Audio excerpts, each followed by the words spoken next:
한국의 24시간 편의점에서만 구입할 수 있는 음식, 음료부터 수십억 개의 잡화까지 필요한 모든 것이 있습니다. 새벽 2시 한국 편의점 먹어봤니? 목숨 구걸한 미국 여성. 강남에 위치해 있지만 그다지 사람이 다니지 않을 법한 구석진 곳의 한 편의점. 미모의 서양 여성이 편의점 안에서 한국식 음식들을 둘러보다가 계산대를 향해 다가갑니다. 계산대에서 계산을 하는 편의점 직원은 180cm는 되어 보이는 건장한 한국인 남성이었습니다. 한국인들이 주로 먹는 음식을 추천받은 여성은 계산을 하고 밖으로 나와 묵고 있는 호텔로 이동을 하기 시작합니다. 굵은 남성의 목소리와 함께 누군가 뒤에서 그녀의 어깨를 툭툭 건드렸습니다. 순간 그녀는 몸은 얼어붙는 듯 했고 공포심마저 느꼈습니다. 그러더니 이 여성은 뒤도 돌아보지 않고 달려서 도망가기 시작합니다. 도대체 이 여성은 한국에서 어떤 일을 겪은 것일까요? 최근 뉴욕에 살던 한 미국 여성이 한국에서 겪은 특별한 사연.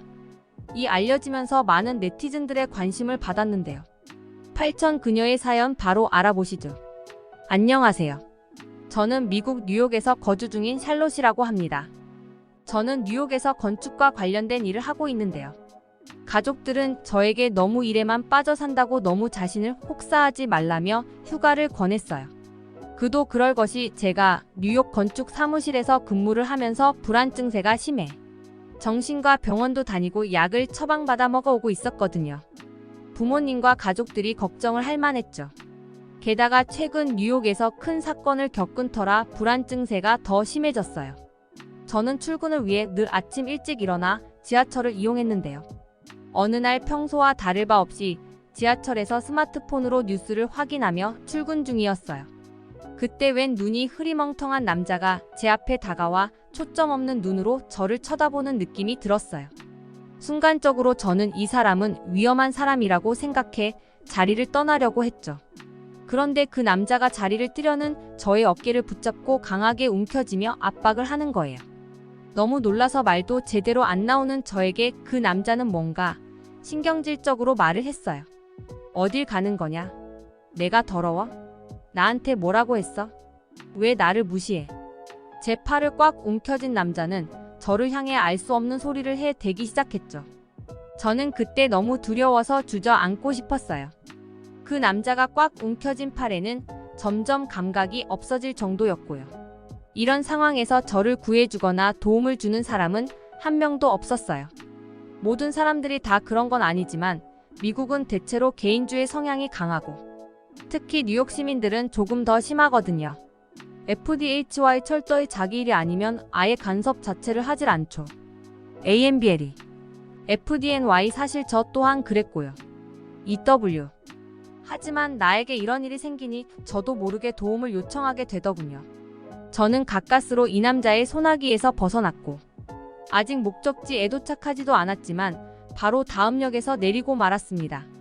너무 놀랬고 당황스럽고 무서워서 아무 생각도 안 났고 그저 지금 여길 탈출해야 한다는 본능적인 생각밖에 안 났죠. 그렇게 호흡을 좀 가다듬고 지하철을 한 번 더 보내고 난 다음에야 다시 출근길에 오를 수 있었어요. 저는 그날 회사의 사정을 이야기하고 장기 휴가를 냈습니다. 이러다가 진짜 미쳐버릴 것만 같았거든요. 나중에 알았지만 지하철에서 만난 이 남성은 마엑스에 취해 있었고 다른 사람들에게 시비를 걸고 폭행을 하는 바람에 경찰에 체포되어 뉴스까지 나왔어요. 이런 일을 겪고 나니 불안증이 심해지고 진이 빠졌어요. 지금의 저에게는 확실한 기분 전환과 새로운 에너지가 필요했습니다. 그때 저의 절친 중 한 명이 한국으로의 여행을 적극 추천해줬죠. 한국? 아시아 쪽은 한 번도 가본 적이 없는데 게다가 내 불안증 때문에 낯선 아시아 국가는 별로 내키질 않는데 괜찮을까? 저는 한국은 물론이고 아시아 국가를 가본 적이 없기 때문에 낯선 곳에 대한 두려움이 오히려 불안증에 안 좋은 영향을 끼치지 않을까 걱정됐습니다. 샬롯, 네가 만약 지금 여행을 가야 한다면 한국만큼 좋은 여행지는 없을 거야. 불안증세가 있는 네 상황에는 더더욱. 그리고 내 지인이 한국에 있으니 도움을 받을 수 있을 거야. 이 친구가 이렇게까지 강력하게 무언가를 추천해준 적이 없었는데 이상하면서도 한편으로는 마음이 기울기 시작했어요. 제 친구의 성격상 자신이 모르거나 확실하지 않은 것은 절대 저에게 추천해주지 않았거든요. 그래도 역시 내가 조금 더 알아본 후에 결정하자 싶어 한국이라는 나라에 대해 조금 알아보았죠. 한국은 알면 알수록 미담이 넘쳐나는 나라였어요. 점점 한국이라는 곳을 가보고 싶어졌죠. 저는 바로 비행기 티켓을 예매하고 한국으로 여행을 떠났습니다.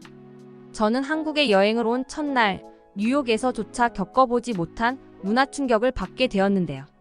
한국에 도착했을 때는 이미 저녁 시간이었고 택시를 잡고 호텔에서 짐을 풀고 나니 거의 하루가 다 지나갔습니다. 다음날 절친에게 소개받은 또 다른 친구를 만나기 위해 잠을 자려고 노력했어요. 낯선 곳이기도 했고 심리적인 불안감이 있어서인지 깊게 잠들지 못했어요. 자는 둥 마는 둥 하다가 도저히 잠이 들지 않아서 시간을 보니 새벽 2시였습니다. 문득 친구가 했던 말 중에서 한국은 잠들지 않는 나라라는 말이 떠올랐습니다. 밤이나 새벽에 밖에 나가도 많은 식당들이 불을 켜고 영업을 하고 있으며 사람들도 돌아다닌다고. 제 눈으로 한번 확인해 보고 싶었어요.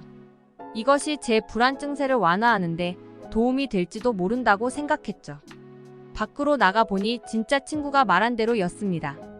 도로나 골목 곳곳에는 불이 환하게 켜져 있었고 사람들은 술을 마시거나 음식을 먹으며 즐기고 있었죠. 저는 한국의 편의점을 들러서 먹을 것을 좀 사들고 돌아가려고 했어요. 한국의 편의점에서 직원분에게 한국 사람들이 제일 자주 먹는 인기 있는 음식을 추천받았습니다. 샌드위치와 삼각김밥 그리고 컵라면 같은 음식을 사서 편의점을 나왔는데요. 골목으로 이어진 도로는 번화가의 변두리였는지라 가로등 불빛은 있었지만 살짝 무서웠습니다. 이때 뒤에서 누군가 빠른 속도로 다가오더니 제 어깨를 툭툭 치며 말을 걸었습니다.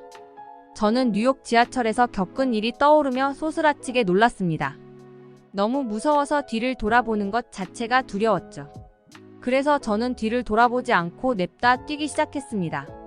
도와달라고 소리치면서 말이죠. 이럴 때는 사람 많은 곳으로 빠르게 도망가는 게 상책이라는 걸 경험상 잘 알고 있었습니다. 그런데 이 낯선 사람은 저를 끝까지 따라왔어요. 그것도 엄청난 속도로 말이죠. 사람들이 많이 있는 곳에 도착했는데도 아랑곳하지 않던 이 사람은 제 앞을 가로질러 저를 가로막았고 그때서야 저는 이 사람이 누구인지 알 수 있었어요. 바로 편의점에서 제가 쇼핑을 하도록 도와준 남자 직원분이었습니다. 그런데 이분이 절 따라온 것이 제가 구매한 제품들 중 20일 제품이 있는데 자신의 실수로 하나를 빠뜨렸다는 거예요. 저는 숨을 헐떡이면서 얼빠진 사람처럼 멀뚱멀뚱 그 직원분을 바라보고만 있었어요. 이 모든 대화는 영어로 했기 때문에 의사소통에 문제가 생긴 건 아니었습니다. 영어를 거의 현지인분처럼 잘 하시더라고요. 그제서야 저는 무슨 상황인지 파악이 되었고 너무 부끄러워졌습니다. 이분은 저를 위해 편의점 가게도 잠시 비우고 따라온 것인데 제가 도망가는 바람에 더 고생만 한 꼴이었죠. 감사하고 죄송하다며 제가 오해를 했다고 진심으로 사과를 드렸습니다. 이분은 웃으며 괜찮다고 하셨고 재빨리 다시 편의점으로 뛰어갔습니다. 저는 별거 아닌 이 순간 마음이 따뜻해지는 걸 느꼈습니다. 제가 살아온 뉴욕에서는 많은 사람들이 필요 이상의 개인주의로 서로에 대해 무관심했기에 사소하고 생소하지만 따뜻함을 느꼈던 것이죠. 둘째 날. 이날 이후로 한국에서 여행을 하는 중에 일부러 밤길을 거느리는 걸 즐겼습니다. 긴장을 풀고 여행 자체를 즐기다 보니 한국에서 걸어다니는 일이 얼마나 안전한지 몸소 느껴지더군요. 친구에게 한국의 치안에 대해 이야기를 들었지만 직접 겪어보니 그 이상이었습니다. 미국에서는 주기적으로 총기 사건이 일어나고 강도, 마엑스 등 사건이 자주 일어납니다. 특히 밤거리를 걸어다니는 건 불가능에 가까웠죠. 이런 상대적인 안정감이 제가 보호받고 있다는 느낌을 주었고 정신적 위로가 되어주는 듯 했습니다. 필요 없는 걱정은 하지 않게 되고 온전히 나에 대한 생각에 집중할 수 있었다고 할까요? 이질적이지만 너무 행복한 느낌이었습니다.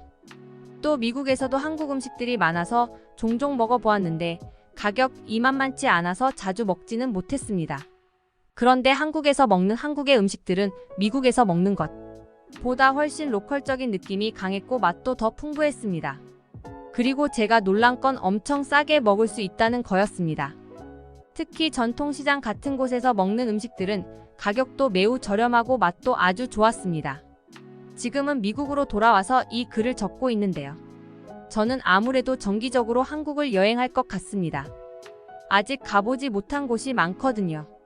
지금은 한국 덕분에 불안 증세가 많이 호전되었습니다. 먹고 있던 정신과 약도 끊었고요. 새롭고 긍정적인 에너지를 가득 채워 다시 열심히 제 삶을 살고 있습니다.